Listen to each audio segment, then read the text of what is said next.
Hello friends, welcome back to my channel.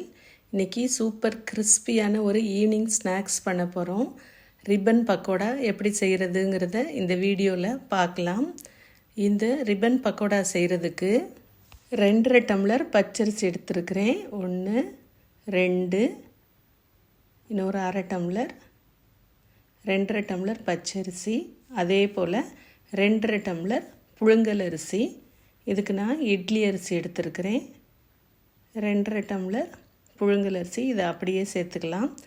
அடுத்ததாக அடுப்பு on பண்ணிக்கோங்க. ஒரு ஃப்ரை பேனை வச்சு 1 டம்ளர் கடலைப்பருப்பை போட்டு நல்லா ரோஸ்ட் பண்ணிக்கோங்க.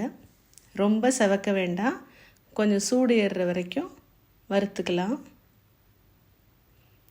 இதை அந்த அரிசியோடு சேர்த்துட்டேன். அடுத்ததாக 1 டம்ளர் உளுந்தம்பருப்பு, இதையும் ட்ரை ரோஸ்ட் பண்ணிக்கலாம்.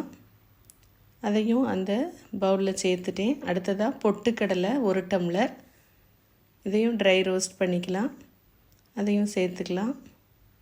அடுத்ததாக 1/4 டம்ளர் பாசிப்பருப்பு, இதையும் ட்ரை ரோஸ்ட் பண்ணி அந்த பவுலில் சேர்த்துக்கலாம். இந்த எல்லா பருப்பும் சேர்க்குறதால டேஸ்ட் ரொம்ப நல்லாயிருக்கும். எல்லாத்தையும் நல்லா மிக்ஸ் பண்ணி விட்டு ஆற வச்சுக்கோங்க. ஒரு 1/2 அன் ஹவர் நல்லா ஆற வச்சுட்டு மிஷினில் கொடுத்து பவுட்ரு பண்ணி வாங்கிக்கலாம். இப்போது மிஷினில் கொடுத்து பவுட்ரு பண்ணி கொண்டு வந்ததில் 2 டம்ளர் மாவு எடுத்துட்டு தேவையான அளவுக்கு உப்பும் மிளகு சீரக பவுடரும் சேர்த்து நல்லா மிக்ஸ் பண்ணிக்கோங்க.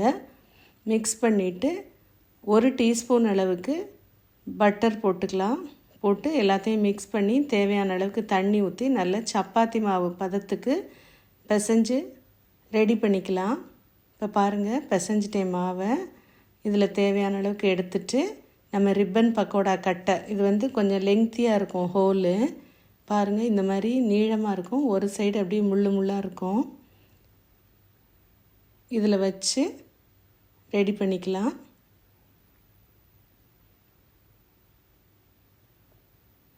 ஒரு கடாயில் எண்ணெயை சூடு பண்ணிக்கலாம். ரீஃபைண்ட் ஆயில் இல்லைன்னா பாம் ஆயில் எடுத்துக்கோங்க. செக்கு எண்ணெய் ஊற்றுனீங்கன்னா பொங்கும். இதில் நம்ம ஃபுல்லாக புழிஞ்சு விட்டு வேக வைக்கலாம். மீடியம் ஹீட்டில் இருக்கட்டும். ஒரு சைடு வெந்த உடனே திருப்பி போட்டு அடுத்த சைடும் வேக வச்சு எடுத்துக்கலாம். எண்ணெயை வடிச்சிட்டு நீங்கள் ஸ்டோர் பண்ணி வச்சுக்கலாம் பாட்டில்ஸில். சூப்பர் கிறிஸ்பியாக ரொம்ப டேஸ்ட்டாக இருக்கும். பாருங்கள் எவ்வளோ சூப்பராக இருக்குதுன்னு சொல்லிட்டு. இந்த ரிப்பன் பக்கோடாவை செஞ்சு பார்த்துட்டு உங்களோட கமெண்ட்ஸை சொல்லுங்கள். இந்த ரிப்பன் பக்கோடா நல்ல கிறிஸ்பியாகவும் சூப்பர் டேஸ்ட்டாகவும் இருக்கும். நிறைய பருப்புலாம் சேர்த்துருக்குறோம். இதை செஞ்சு பார்த்துட்டு உங்களோட கமெண்ட்ஸை சொல்லுங்கள். இன்னும் இதை போல் ரெசிபீஸை தெரிஞ்சுக்கணுன்னா என்னோடய சேனலை லைக் பண்ணுங்கள், சப்ஸ்கிரைப் பண்ணுங்கள். இந்த ரெசிபியை உங்கள் ஃப்ரெண்ட்ஸ் கூட ஷேர் பண்ணுங்கள். தேங்க்யூ.